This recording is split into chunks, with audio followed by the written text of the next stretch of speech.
You're listening to the Believe in Giants podcast with two-time Super Bowl winner Carl Banks and the voice of the Giants, Bob Papa. Welcome to another edition of Believe in Giants, presented by FanDuel. Bob Papa, two-time Super Bowl champion, Carl Banks, trying to make sense of one of the most disastrous performances in Giants history. I mean, blowing this game the way they blew it, 1,062 consecutive games have been won when a team has a 18 or more point lead or 19 or more point lead with 6 minutes to go in the game, and the Giants found out a way to become the one. And Carl, I know you were up. We didn't land until 1:30, but I know that you were watching the tape until about 4 a.m.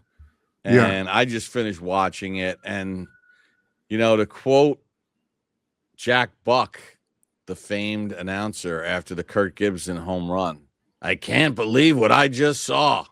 I still can't believe what I just saw. How do we make sense of any of this? Well, it's pretty simple. It was disgusting. They collapsed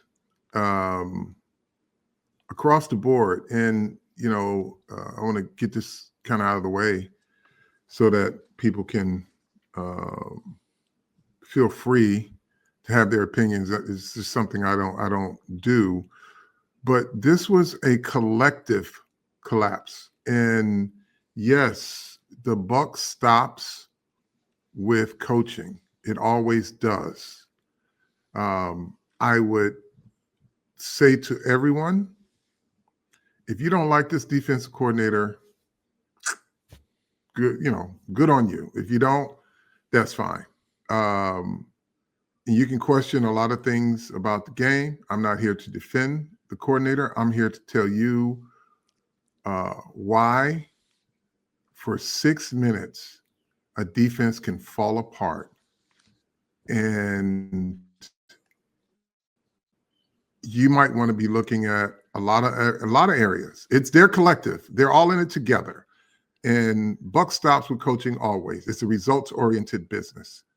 But here's what I will say to you. Every player on that field has a responsibility to execute, whatever their play call is, right? And if you can pitch a shutout for 3 quarters and 7.5 minutes or 8 minutes, then all of a sudden you can't freaking tackle. All of a sudden you're getting beat by wide receivers, being blocked by wide receivers. All of a sudden you got no hustle left and you run out of gas. If the only thing that you can conclude is the debate of whether or not they should have had 4 guys rushing or 3 guys rushing, 7 in coverage or 8 in coverage. It's a debate worth having. But what are you doing with the guys that are in coverage? What are you doing with the guys who are rushing? And the reason I love, and I'm going to just kind of commercial break a little bit here, the reason why I love our broadcast team, Bob, is that we get very knowledgeable points of view. I say our broadcast team, I'm talking about not just us on air, but Tiki and John and Howard. And Tiki said something yesterday, he and John, and it's on social media somewhere, where he thought that the game turned when the rookie threw the interception. And he says, I just don't trust rookies in those situations. And he thought the game turned with that interception. And I would say to Tiki, you one hell of a teammate. You are one hell of a teammate, because if I'm a defensive player and I can walk off that damn field and have somebody like you tell me it ain't your fault defense, is the quarterback who had the interception. I'm going to love you to death because you just absolved me and my teammates from doing the worst thing possible in football so that the rookie can take the blame. Now, Tiki's reasoning was spot on. He's right. Like, you want to use up the timeouts, all of that. That's why I love our guys, because he made so much sense from his lens and from any football lens. Right, but as always is the case, right? The offensive guys look at it from the offensive lens, right? And the defensive guys look at it, and he's 1,000% right. And I even asked you on the air beforehand, like they used 2 timeouts, they got 1 left. There's 4:56 to go in the game, and you're up by 2 scores. If you run it there and they use their last timeout, and you punt the ball, they've got to go at least 65 yards for a touchdown, maybe longer, because your coverages have been very good all season long. Sure. And they're out of timeouts at this point in time. The clock is your ally. By throwing the ball there and the rookie quarterback not taking a sack or just running it and forcing them to use the timeout. And then they start on it. Now they have no work to do because they start at the 19. They're down by 10 points. Correct. You've already put them in field goal range to get 3 of those points back. So his point is very valid when you do football math. But I'll let you go on because what Tiki's looking at it from that perspective, but that cannot absolve the absolute sort of thing that you watched and I watched on tape this morning. No, and to Tiki's point, I will say this. In this game, the offense was a hell of a lot tougher than the defense when it mattered. Because the kid throws the interception. And if that were the end of the game, then I would say, yeah, Tiki, you got a point. And he still has a point. But the fact that this offense rallied back, fought like hell to get more points on the board tells me that their resolve was a lot tougher than a defense who had to take the goddamn field and protect a 19-point lead, of which you were pitching a shutout. And then all of a sudden, you were in the fight of your life. Okay, so the kid throws an interception and they score once on you. You go back down and score again to increase the margin. You take the field, and for 6 minutes, I must have counted 10 missed tackles. And I love him like he's my nephew. But I'm going to say this, and he might as well get ready because he's going to see it for the rest of the year after watching a wide receiver block him on a must-have-it play. There were 2 plays down the stretch that Denver were in a must-have situation. They ran the ball at number 5. First one was the RPO, kind of put him in the blender, touchdown. Line up, he's on the right side. They identify him. They line a wide receiver up close to him. The receiver blocks him. The quarterback runs for another touchdown. It's late. And you get it's 3rd and 5. You jump off sides. Get my first down. Right. Before we even get to the 2 runs, you can't do that in that situation. So, and he and I have a relationship where I can have these frank discussions. That cannot happen. You cannot be so sack hungry that you abandon your discipline and you abandon your keys and your fundamentals. There's a lot of that happening.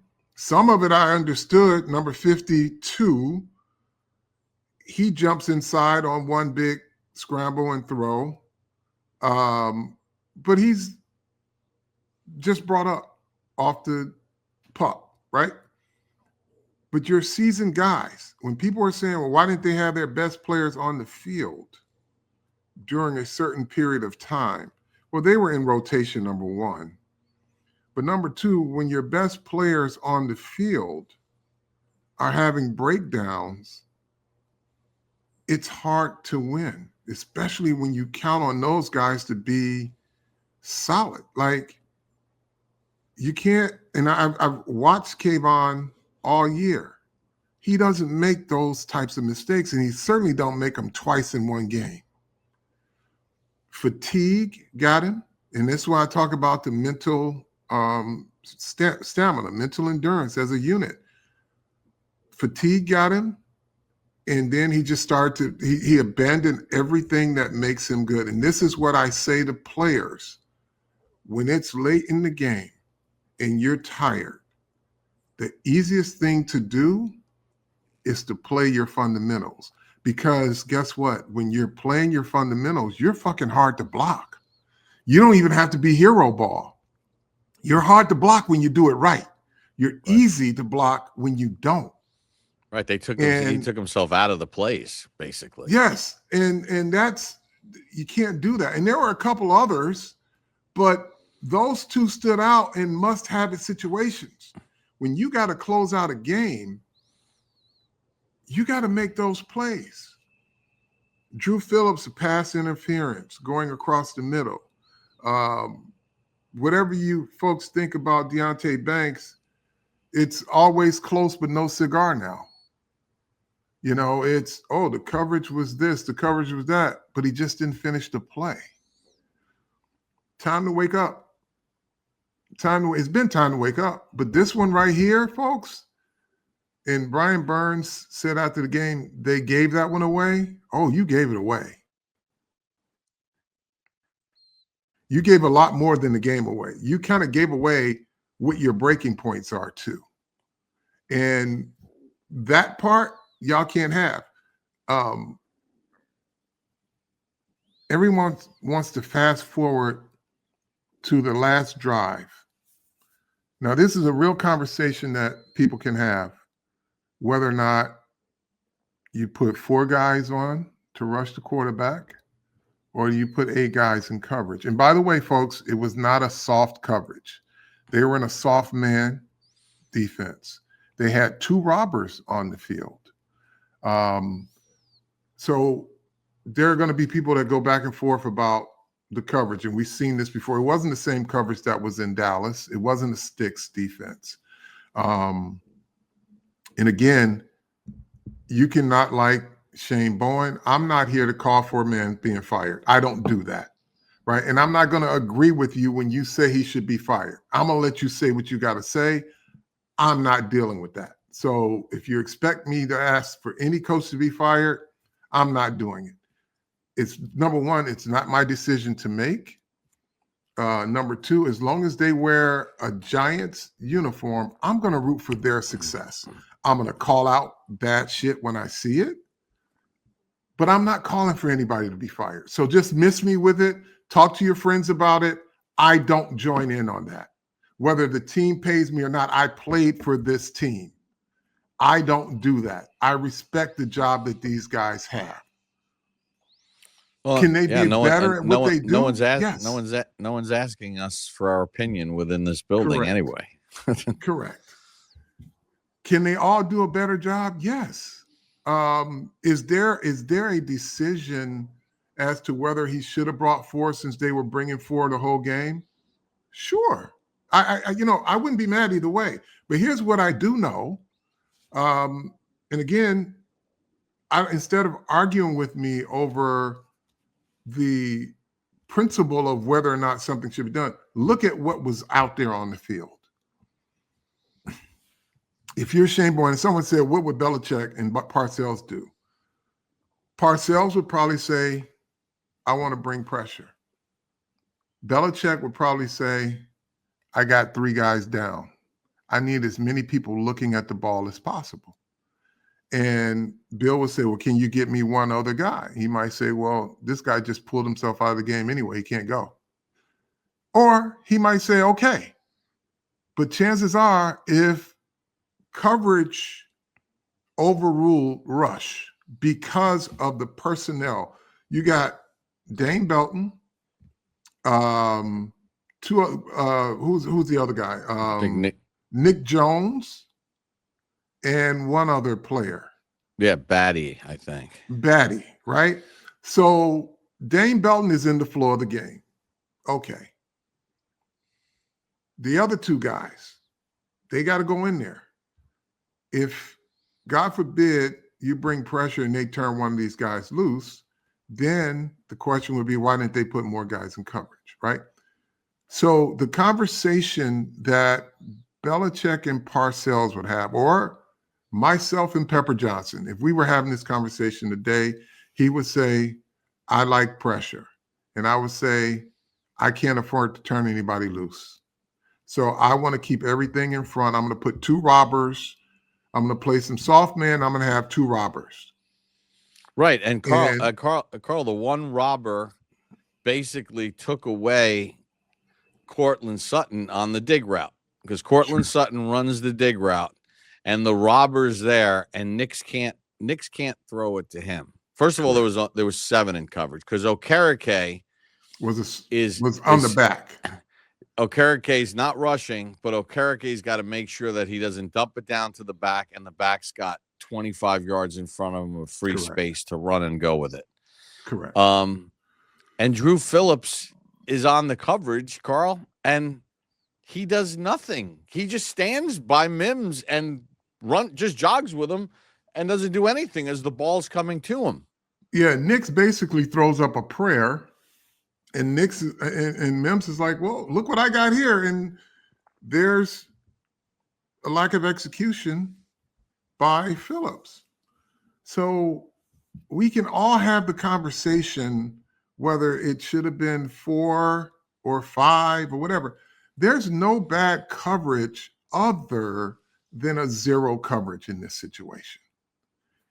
There was no need to bring an all-out blitz. There was need for passive pressure or moderate pressure, but the key was get the ball in front of you, break it up, tackle, kill clock, go home. But as I was saying, if I'm having this conversation with Pepper or Belichick and Parcells, once the decision was made that we're going to go with these guys in coverage, and it wasn't all drop 8, it was coverage. They had coverage. Parcells would have said to Belichick, well, you better make sure they all know what the hell they're doing. You got 2 new guys in there, make sure they know what the hell they're doing. And it was probably easier for them to put them in the coverage that they were in so that everybody could be on the same page than to risk some other type of matchup when you take one guy out of coverage. So that is what it is. But for them to get to the point to where they were, it was a lot of crap that went wrong. And you can start to rewind beyond that last play, folks, and start to look at where they were breakdowns. Because, and I'm going to say this again, I'm not here to defend this defensive coordinator or players here. It was a total collapse. And the buck always stops at the top, and that's your defensive coordinator. So let's just get that out of the way. Well, and the head coach. And the head coach. Yeah, it's a results-oriented business. So go ahead. No, what I don't understand is after Scadaboo scores and there's 33 seconds to go in the game and it's 1st and 10 at the Denver 23-yard line, unless there's something that people aren't telling us, how's Dexter Lawrence not on the field on that first snap? It was Thibodeau, Burns, and Roy Robertson Harris. Now, Dexter Lawrence is the face of your franchise on the defensive side of the ball and has been. and he's been your best player, I'm not really sure like why he's not on the field at that point. And I think that's a valid question that needs to be answered. They were in their rotations, but you screw your rotations when it's a must-have situation. You got to put your guy out there. Yeah, valid question. Again, you can play lights out for three quarters and 8 minutes, and then all of a sudden you forget how to play. It doesn't come down to that one last play, but that's a play that everybody focuses on, and there are questions about that. Like you said, why isn't Dexter out there? We don't have that answer. Even if they rushed 3, Dexter probably should have been one of those 3. Okay? Now, you got that, and then you got what's behind him. What's happening behind him? Was there an opportunity to make a play? It wasn't a pitch and catch. They had guys covered. You did not execute. And that's the disappointing part for me, because starting at the beginning of the fourth quarter when the score was 19-0, there was not one instance, not one, Bob, where the defense took the field in the fourth quarter and the team was at a deficit. There wasn't one series in the fourth quarter, starting when it was 19-8. Every time the defense stepped on the field, they either were looking to close out the game or to protect the win. And they did neither. The offense had more resolve, more mental resolve, more mental toughness in clutch situations than your defense, who has the more alphas on it. Because they said this interception, they said, okay, no problem. We still got a lead, but I'm gonna go get this thing back again. They fought like hell. They got some breaks with their officials. They put themselves in position to get those breaks. And they moved forward. This defense kept taking the field. And it's almost like somebody put Vaseline on their hands and they're trying to hold the rope, and it's slipping until they finally let it go. I can't accept that. And you gave away something to teams, not just the fact that you can't close out a game, but when you cut on the film late in that game and the no hustle plays in that 6-minute period was disgusting. And I'm not going to say names, but it's a lot of it to go across the board. A lot of no hustle plays that could certainly help your team. But now your opponents are going to cut on the film and they're going to see it. And the reason I brought up number 5, because he's one of my favorites, but I got to keep it honest, he can't get blocked. 2 of those touchdowns. One was an RPO. The second one, he gets blocked by a wide receiver. Can't have it. Cannot have it. There were at least 10 missed tackles in that 6-minute period. At least 10. Can't have it. No, I'm not saying those were 10 missed tackles by Thibodeau, but there were 10. No, I mean, like a lot of no hustle. Banks along the sideline lets Franklin just block him out of the play on the key. Evan Ingram catch and run. Yeah. Drew Phillips, he's trying to push the guy out of bounds. It looks like it's training camp when everybody just touches each other up. And I was wondering about this, Carl. At the end of the game, when the Giants retook the lead, it's Burns, Thibodeau, Roy Robertson, Harris. And I'm wondering, where's Dexter Lawrence here? Dexter was asked about it after the game, says it's not my decision. Well, that's ridiculous if he's your best player. And then you took a player 3rd overall, generational player, who also was not on the field.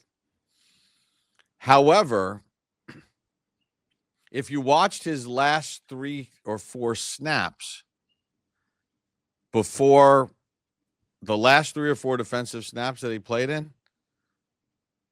maybe you don't want him on the field because it was bad. Mm-hmm.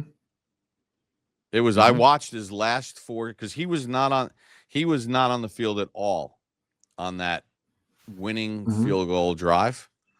But I went and I watched his snaps, his last 4 snaps or whatever, and there was effort and energy level, let's just say, wasn't there.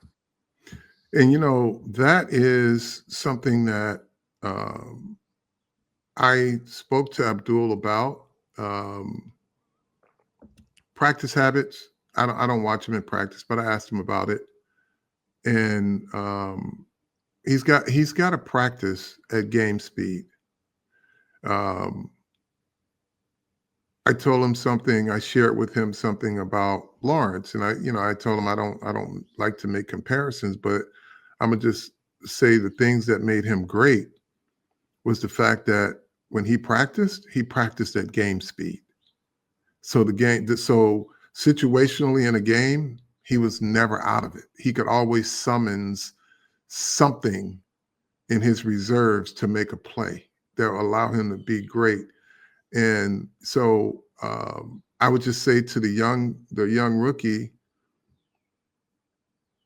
and this is, folks, if you're not at practice, you wouldn't know. This is just based on the conversation I had with him. Continue to work on your practice habits. Every chance you get. And he's dealing with injuries too. He came into the game with a hamstring. But just always keep that in mind, because when you look at the film of this game, you'll see why good practice habits are important. Good practice habits carry you through a game like this when it's back and forth and you need to make a play. Somebody just needs to make their routine play, the play that they made 8 minutes prior to that. That's where your good habits come in at. Is it coaching? You can preach it. Yeah, they're all in it together, folks. They're all in it together. But what I do know is that this offense, when it was time to have it and they needed it, they didn't let go of the rope. They fought like hell. Jermaine Illuminor was picking himself up off the ground every other snap down the stretch, but he wasn't going to let his team down. This offense showed the mental resolve that this defense should have on a regular, because all of the alphas on this team are on the defense. Yeah, Scatterboo is your attitude. Your quarterback is a fucking no-quit guy. But the alpha, the dogs, are on the defense. They paid them. Step up. But step up when it counts. Like, it's great. Everybody got their sacks. Then it was time to just close out the game. You were supposed to make Denver just say, okay, no mas. Y'all got us. Y'all came in here and y'all tapped us, because you had them shut out. And then they score one, and then your offense says, let me give you back the margin. Just go out and close this game. And you could not. So if you want to place blame, it's enough to go around and just go watch the tape, folks. And you can conclude whatever you want about coaching. I see it from a player accountability standpoint. And yes, as Bob just said, why wasn't Dexter on the field? We need that question answered. Is that a fireable offense? In my opinion, it's a question that needs to be answered. I don't think it is. But if your defense is lights out for 3 quarters and 8 minutes, and then all of a sudden they can't tackle, they can't cover, they can't be disciplined enough to play their technique, I'm not sure that's something that you want to just blame on coaching. Players get paid a lot of money, and they're expected to do jobs. And that job is not always when things are going good. That job is you get paid to be the big dog, to be able to close out, to be able to make the plays that will close out a game. Your offense, I'm going to say it again, they showed a hell of a lot more mental resolve when it needed to be than this defense did. Carl, so, listen, the buck stops with the coach, right? And I'm talking about the head coach with all this, because now they've lost 2 games this year. I never thought I would say this. When was the last time we even said this, that the Giants have lost 2 games in the first 7 where they've scored 37 and 32 points respectively? But, teams are going to pick on your weaknesses. Tay Banks had good coverage on Cortland Sutton at the end of the game. But it's the same story like we talked about earlier. But he doesn't find the ball and knock it away. And they went at him at the end of the game. And they went at Thibodeau, right? So that's what you got right now. We have to talk about the kicking situation. We have to talk about the kicker. It's embarrassing. With the way kickers are kicking in this league right now, and people are saying the balls are juiced because the kickers are the range is so good. And then you got a guy who missed last week, missed one this week, and it's not like you asked for a game-winning 45-yard field goal. It's a routine extra point. This week. Yeah, 2 extra points. That's unacceptable. It's unacceptable. And the thing is, and there are people that have just had it with this kicker situation, and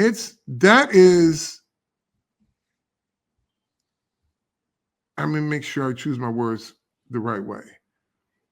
It is not undermining, but it is detrimental to any coaching effort that if you have a guy who's paid to be your kicker, and as inconsistent as that position is, it is counterproductive to winning.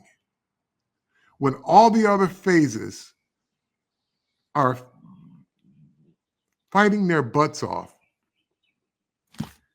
you got one job to do. Your quarterback just took you in and he just got you back to sleep, kick it. Now it's not even a matter of them winning the game. It's whether or not they can tie the game to go to overtime, right? With the time that was left on the clock. You cannot have that situation as unstable as it is. It's just not acceptable.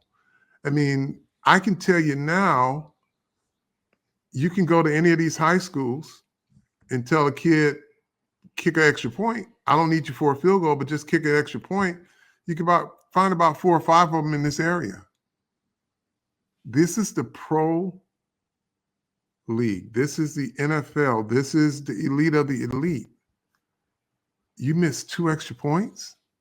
Tell me you missed a 45-yard field goal, and I'd be like, well, he should have made it because that's just the league average.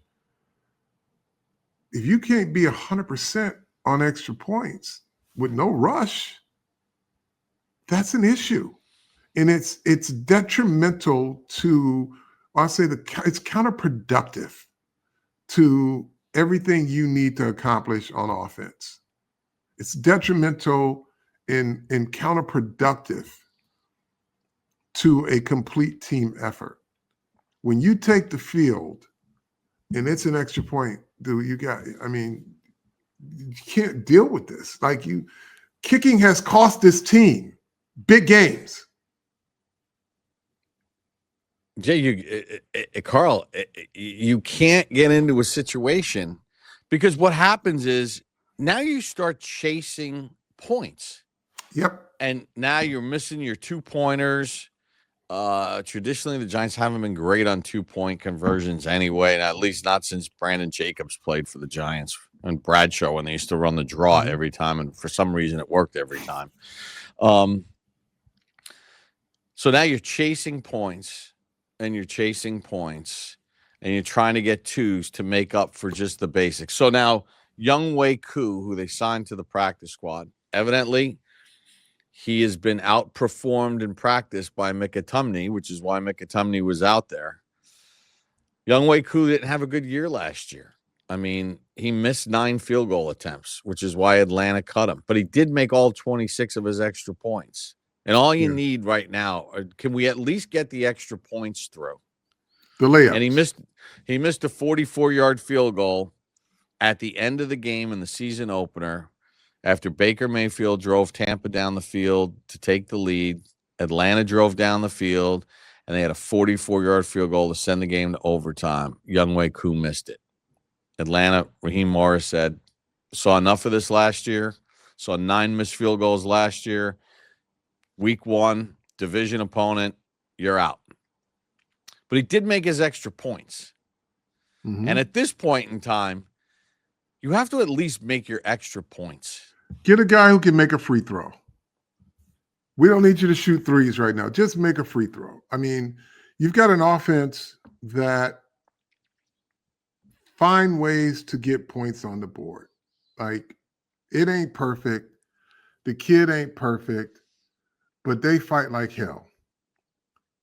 Don't penalize them for the effort by walking out there and missing a free. Like I said, it was no big rush. Wasn't nearly blocked. Just missed 2. That's counterproductive to the efforts that the offense puts out there. And you cannot have that weighing on your play callers.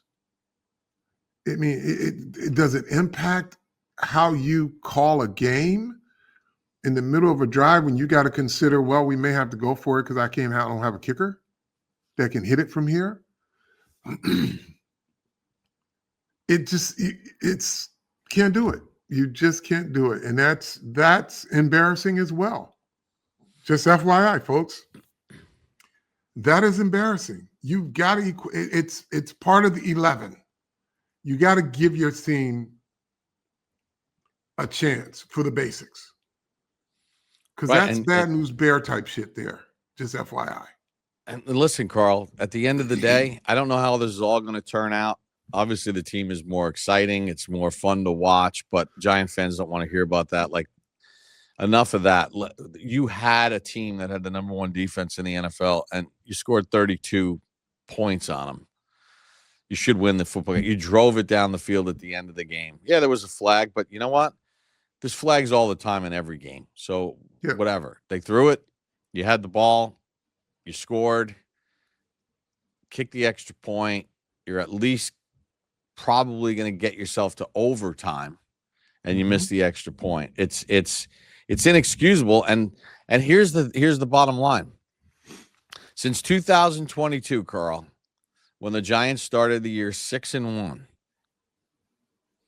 in their last 51 regular season games, they're 14, 36, and 1 in the regular season. Like 14, 36, and 1. You know, we love to use the Parcells line when it fits. You know, you are what your record says you are. That's the bottom line here. That's how this is all going to be judged at the end of the day. And you can't lose 2 games in one season in which you scored 37 and 32 points respectively through the first 7 weeks of the year. Yeah. And it's unfortunate. But collectively, you have the roster you have defensively. Better figure out how to turn these good performances into 60-minute performances. Here's the other problem. Here's the other problem you got. You had a chance to get your 3rd win, right? Now you got to turn around. You got to go to Philly to play the Eagles, who are going into the game eyes wide open. Who knows if you're going to have Holland? Who knows if you're going to have a Debo? Who knows if you're going to have Brian Burns, who left the locker room in a walking boot? So you just frittered away currency, because if you stack this win you can live with rolling out a game in Philadelphia with all these guys banged up. And hey, whatever. Listen, we are really undermanned. Maybe they turn it over. But you just lost any margin of error you had by blowing this football game, considering the injuries that you took in the middle of this game. Sure. You're right. I'm just annoyed. I'm just really annoyed. I got to be honest with you. I'm annoyed. Yeah. I could barely sleep last night. I literally had to cut this tape on, and I didn't close my eyes till like 4:15. And Philly is their butt hurt about how the Giants manhandled them. They're going to be at home. Like you said, their eyes are wide open. And the Giants won't have, most likely, the same roster that took the field against Philly. So Philly want their lick back. We'll find out. I think offensively, the Giants will continue to stay in attack mode. Defensively, I don't know. I don't. Like, you got the guys that are supposed to be alphas, and they just don't show up when you need them, close them out. It's just, and that's just not acceptable. And again, it is all the above, right? It's are you putting your right players in at the right times? Are the players that are in executing the plays that are called? Are the plays being called the right plays, right? We can have these conversations. I'm not going to allow someone to generalize a concept without actually looking at the film, and let's have a conversation about it. But yeah, all of these things are open for discussion. I'm not open to argue something that you haven't looked at, but we can have that discussion, whether it's the right call, the right personnel, the right everything, right? And then I'm going to argue, do you got the right attitude? Do you have the right discipline? Are you mentally aware? Are you in a situational awareness mode when you get tired? Is your discipline falling off? All of these things are related, folks. And right. Yes, buck stops the head of that defense and ultimately at the head of that team. It's a results-oriented business, and it's not just the offensive results, which they're getting now. You got to have defensive results. You got to have special teams results to complement all of that, because all of that also reports up to the coach. Right. And Carl, I'm going to go with in-game strategy, like situational football. Again, if you said in one of the shows, just do linebacker math, right? Mm-hmm. You talked about linebacker math. Let's just do football math. Jackson Dart can't throw that ball on a 3rd and 5. You need to make them use their last time. He has to either take the sack. If he can't basically hand it to someone in a pass, he has to be instructed to take the sack, or you just take it out of the rookie's hands and just call a run play and let them use their last time out and punt it. The other thing about in-game situational awareness, I have to bring this up. The Giants had 1 timeout remaining. Brian Burns is hobbled. He's limping. He had to be helped off the field at one point. After the pass to Mims, if you see that Brian Burns may or may not get back in time for the snap of the ball is at the plus 48-yard line. There's 18 seconds to go in the game. And you have to go 30 yards to get back on sides. You have to use your last timeout. I know the clock's ticking, and I know you're trying to let the clock run out, but you can't give up that 5 yards, because we saw in pregame warmups Will Lutz hitting 63 and 64-yarders in that direction. Now, in a game situation, it's a lot different than before the game when nobody's rushing. However, he's a veteran kicker who has hit big kicks in his life. You are not in field goal range. You're not playing the Cowboys and Brandon Aubrey. The 48-yard line is not in field goal range for them. But the 43-yard line suddenly is. The 43-yard line, based on pregame warmups, that's about a 61 or 62-yarder. And there's no real wind in the building. You have to use your last timeout. If you see that Brian Burns, your best player, the guy who's giving you everything, may not make it back to the line of scrimmage in time. Yep. So now you get the penalty, and now you use the timeout to regroup. You should have used it right away. Yeah.